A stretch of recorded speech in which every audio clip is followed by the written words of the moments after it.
Bismillahirrahmanirrahim. Assalamualaikum warahmatullahi wabarakatuh.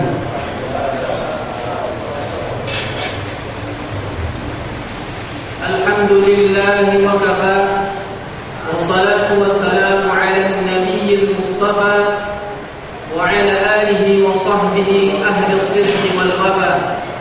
Amma ba'd.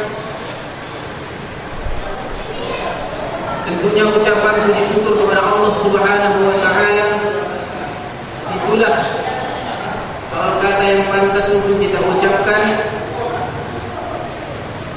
menjelang berbuka puasa kita pada hari ini. Kita berdoa kepada Allah Subhanahu wa taala, mudah-mudahan kita termasuk dari hamba Allah yang betul-betul bersyukur kepada Allah Subhanahu wa taala dengan 3 ciri khas. Pertama, lisan memuji Allah Subhanahu wa taala, alhamdulillahirabbil alamin.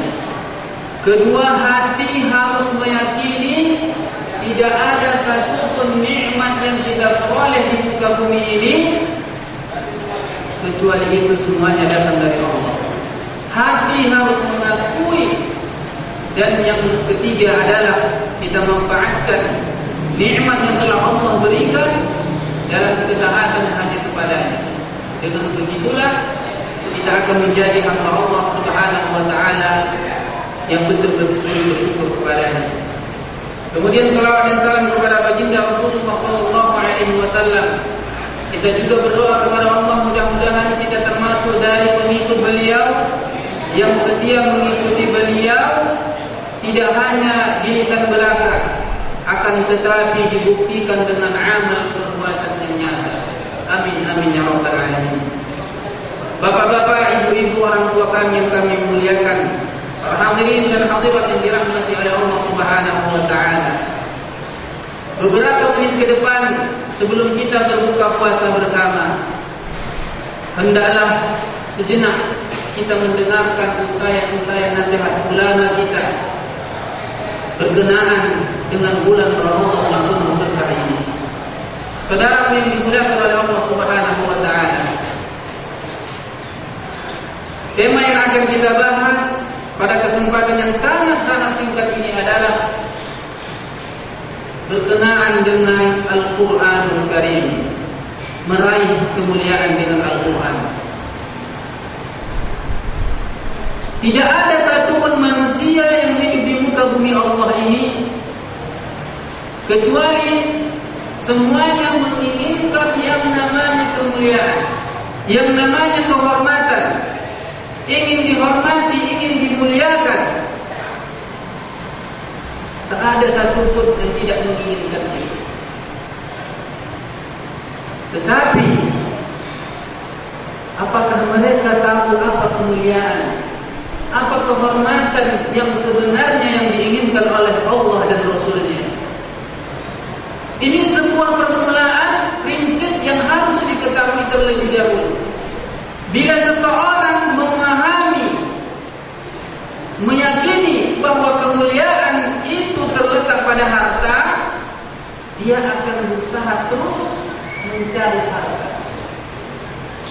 Bila dia menganggap kemuliaan dan kehormatan itu ada pada jabatan, maka dia akan terus berusaha untuk mendapatkan jabatan. Begitulah orang akan berusaha sesuai dengan pemahamannya. Memang betul harta dapat membuat kita terhormat, harta dapat membuat kita mulia, begitu juga jabatan. Tapi apakah betul itu kemuliaan dan kehormatan di hadapan manusia dan di hadapan Allah Subhanahu wa taala? Tentu jawabannya belum tentu. Oleh karena itu, gapailah kemuliaan wahai saudaraku dengan menjadikan Al-Qur'anul Karim teman karib kita. Karena Al-Qur'an adalah sesuatu yang paling mulia di muka bumi Allah.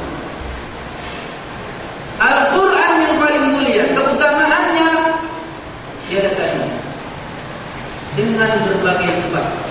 Pertama, kenapa Al-Qur'an menjadi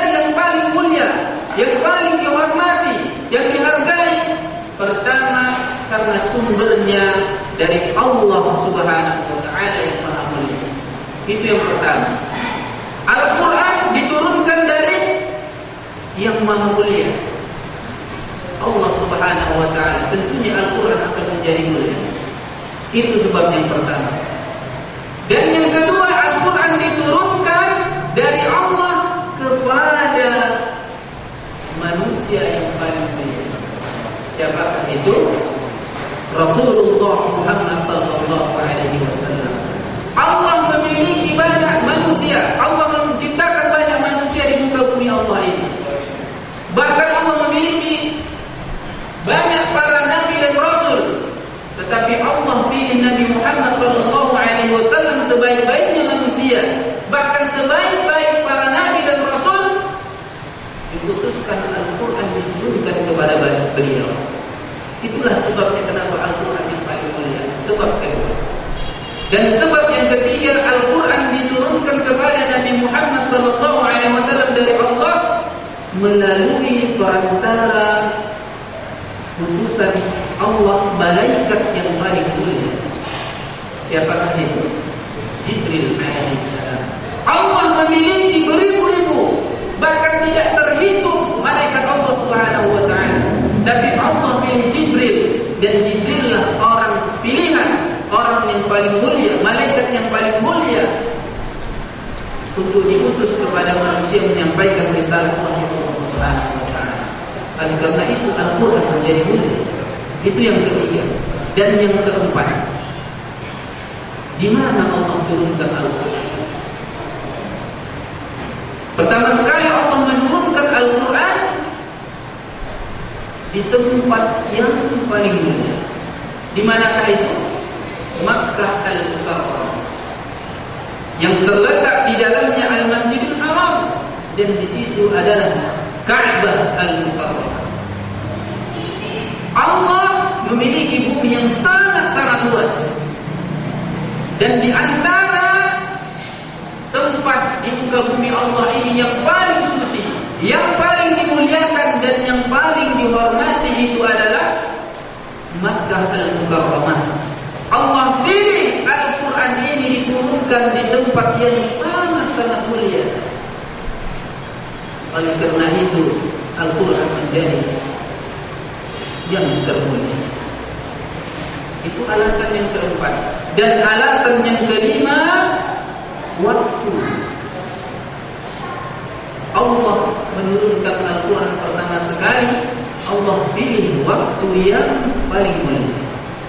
Allah memiliki 12 bulan, dari Muharram sampai Dzul Hijjah.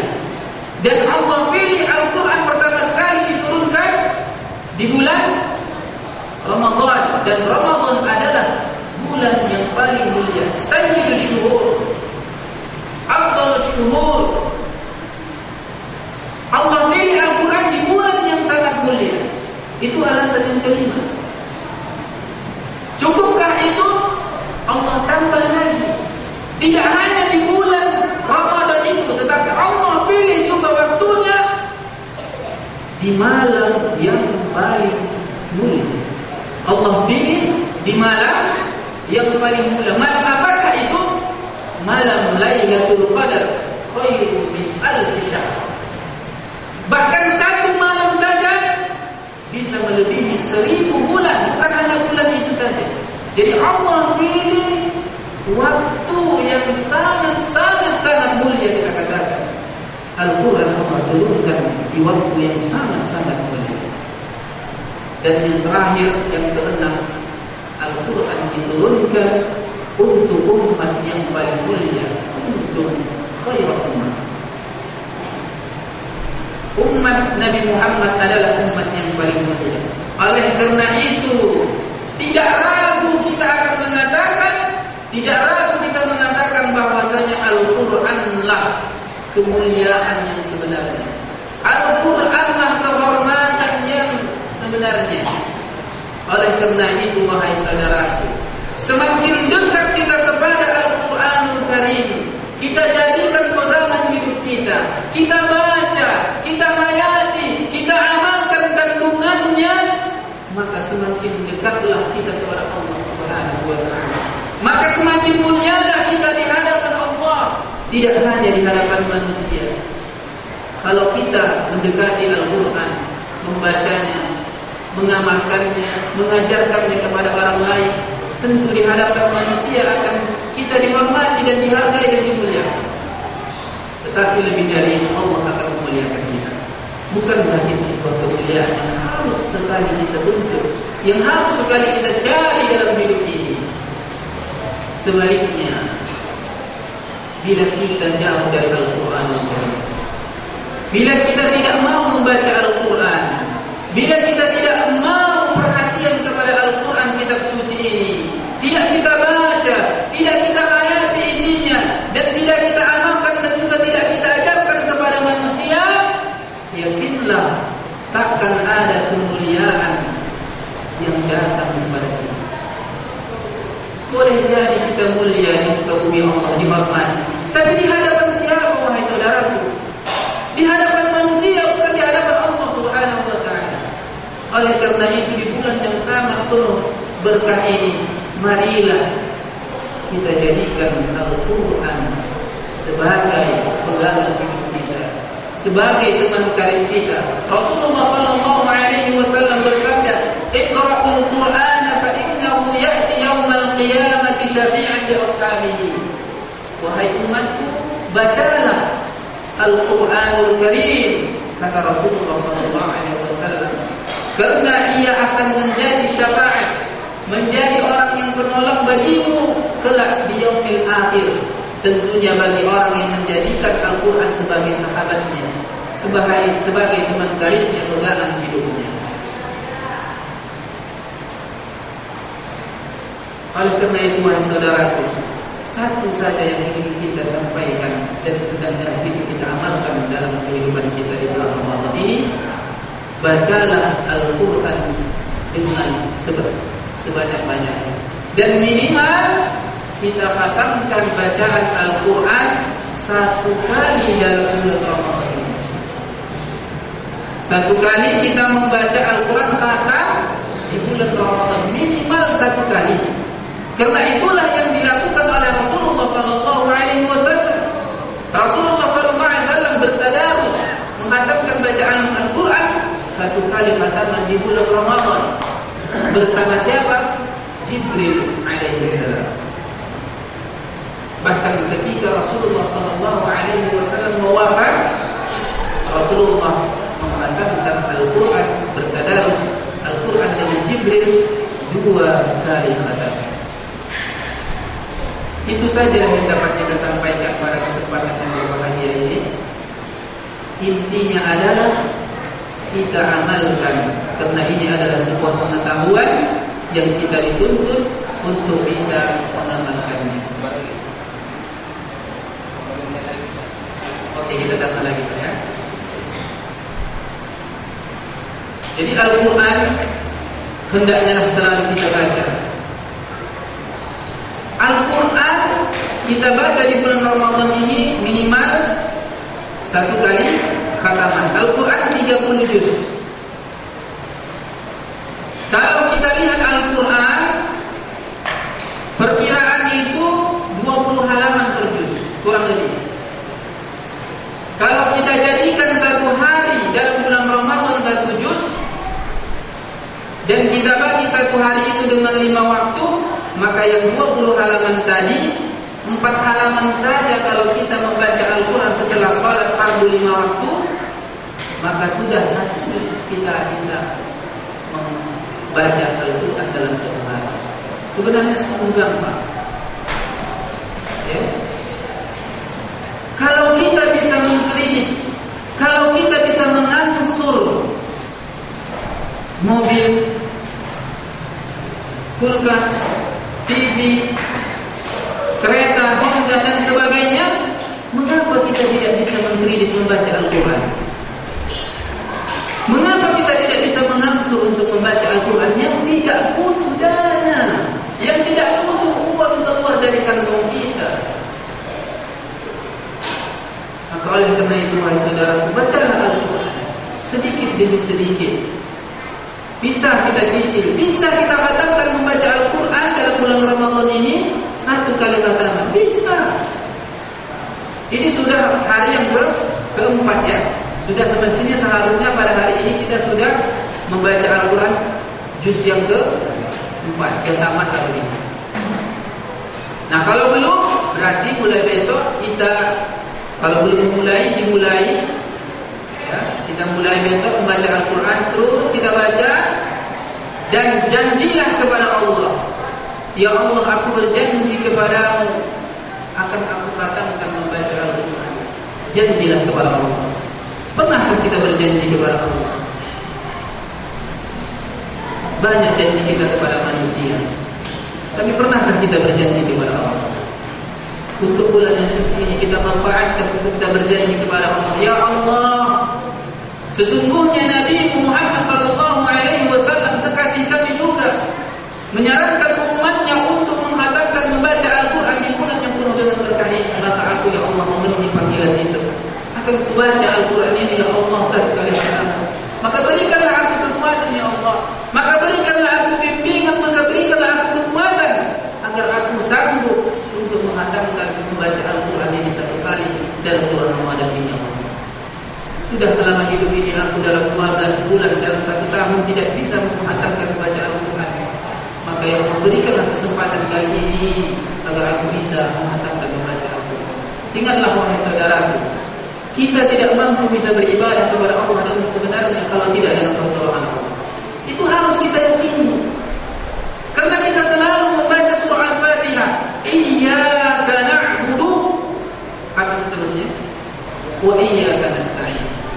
Ya Allah, hanya kepadamu lah ya Allah kami beribadah, taat kepadamu, dan hanya kepadamu lah ya Allah kami meminta pertolongan.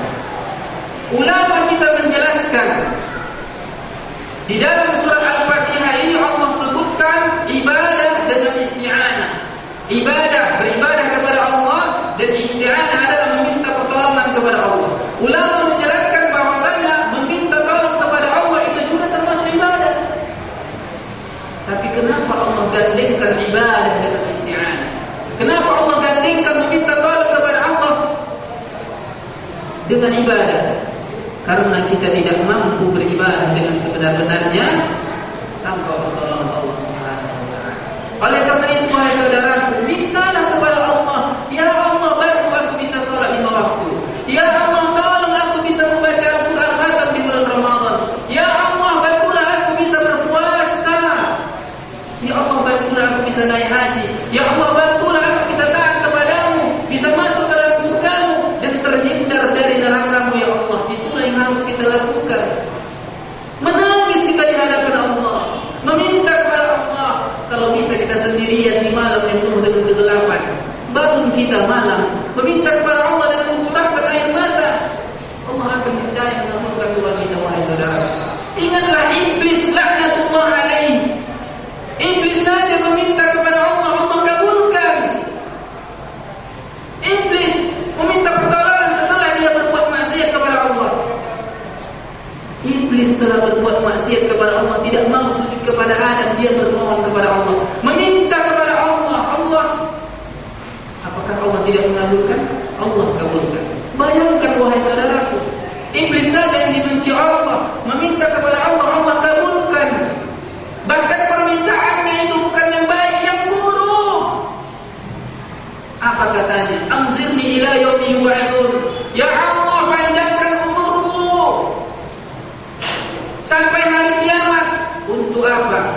Biar ku balas dendamku, khususkan umat manusia, anak keturunan Adam alaihissalam.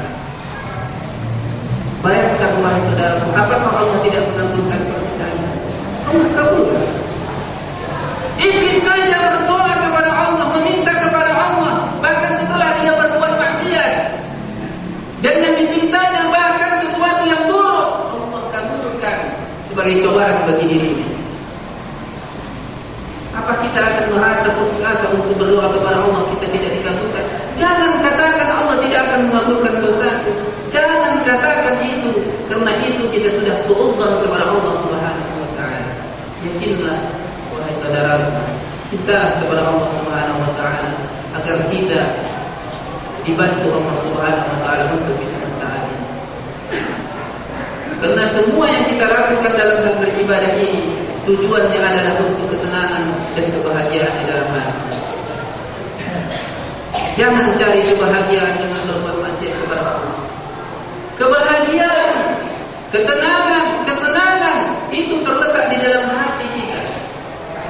Dan tidak ada yang dapat menenangkan, membahagiakan hati kita kecuali dengan ketaatan kepada Allah. Allah berfirman, "Ala bi dzikrillahi tatma'innul qulub." Ingatlah kata Allah, ala bi dzikrillahi, hanya kalau kita paham bahasa Arab dan paham balaghah, ya, kata bahasa Arab, di situ Allah mendahulukan jar wa majrur bi dzikrillah.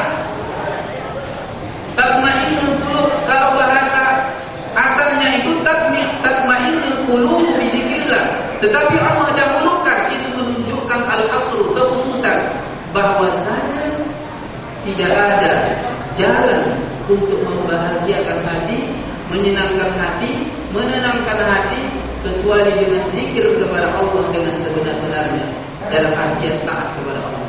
Yakinlah Pak, kalau kita berbuat salah di hadapan Allah, apakah kita akan merasa tenang?